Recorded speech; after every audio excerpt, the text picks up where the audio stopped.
Assalamualaikum warahmatullahi wabarakatuh.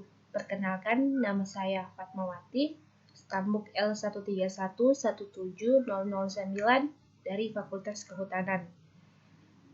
Alasan mengapa saya membuat video ini karena video ini merupakan salah satu tugas untuk menyelesaikan mata kuliah metode penelitian. Adapun usulan penelitian saya yang berjudul Analisis Spasial Kesesuaian Fungsi Kawasan Hutan di Desa Baku-Bakulu. Bab 1 Pendahuluan. Latar belakang. Desa Baku-Bakulu adalah salah satu desa yang berada di Kabupaten Sigi, Provinsi Sulawesi Tengah.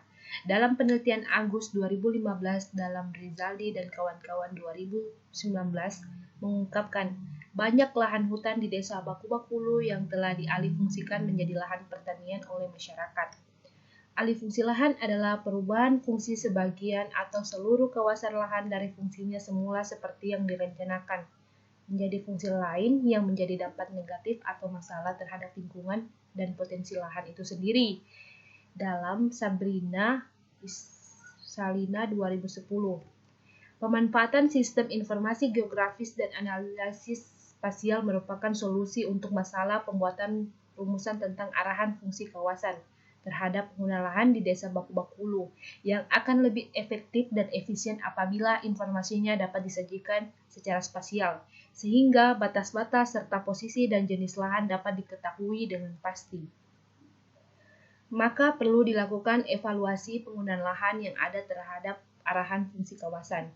Tujuannya mengurangi resiko terjadinya ketidaksesuaian lahan terhadap arahan fungsi kawasan yang ada di Desa Baku-Bakulu. Identifikasi lahan sangat penting dilakukan untuk mengetahui apakah penggunaan lahan yang ada sudah sesuai dengan arahan fungsi kawasan.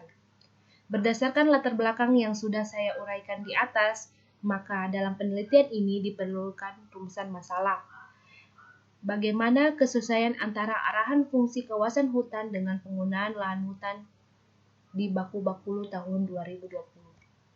Adapun tujuan dari penelitian ini yaitu untuk mengetahui kesesuaian antara arahan fungsi kawasan hutan dengan penggunaan lahan di Desa Baku-Bakulu tahun 2020.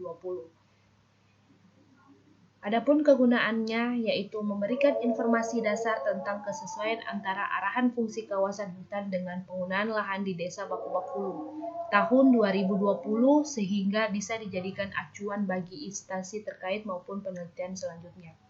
Materi dan metode penelitian. Yang pertama, pelaksanaan penelitian akan dilakukan selama 2 bulan, dimulai dari bulan April sampai bulan 2020. Penelitian ini dilakukan di Desa Baku-Bakulu, Kabupaten Sigi. Kedua, bahan dan alat. Alat yang digunakan pada penelitian ini adalah GPS, komputer, dan alat tulis-menulis untuk membantu menganalisis data. Bahan yang digunakan adalah peta kabupaten, peta tutupan lahan, peta kemiringan lereng, peta jenis tanah, dan peta curah hujan. Peta yang diperoleh kemudian di-overlay untuk mendapatkan peta lahan untuk dianalisis. Metode penelitian. Penelitian ini menggunakan metode survei dengan pendekatan analisis kuantitatif berjenjang. Data-data diproses menggunakan skor yang telah ditentukan. Teknik yang digunakan dalam penelitian ini adalah mengintegrasikan hasil pengolahan data pengiriman jauh dengan analisis sistem informasi geografis menggunakan teknik overlay atau tumpang susun beberapa parameter yaitu curah hujan, kemiringan lereng, dan jenis tanah. Hasilnya akan berupa peta arahan fungsi kawasan. Formula pembuatan peta arahan fungsi kawasan sebagai berikut. Yang pertama, KL yaitu kemiringan lereng ditambah jenis tanah ditambah curah hujan akan mendapatkan arahan fungsi kawasan. Data pengiriman jauh yang digunakan dalam penelitian ini adalah citra Google Earth 2019. Citra tersebut akan menghasilkan informasi berupa penggunaan lahan. Untuk bahan overlay dengan peta arahan fungsi kawasan sehingga menghasilkan peta kesesuaian penggunaan lahan. Metode selanjutnya menggunakan pendekatan survei lapangan dengan cara observasi untuk membuktikan dan membenarkan hasil penelitian dengan keadaan nyata di lapangan. Metode sampling yang digunakan adalah melakukan survei lapangan yaitu purpose sampling. Sekian dari presentasi saya. Apabila ada kekurangan mohon dimaafkan. Billahi taufiq wal hidayah. Wassalamualaikum warahmatullahi wabarakatuh.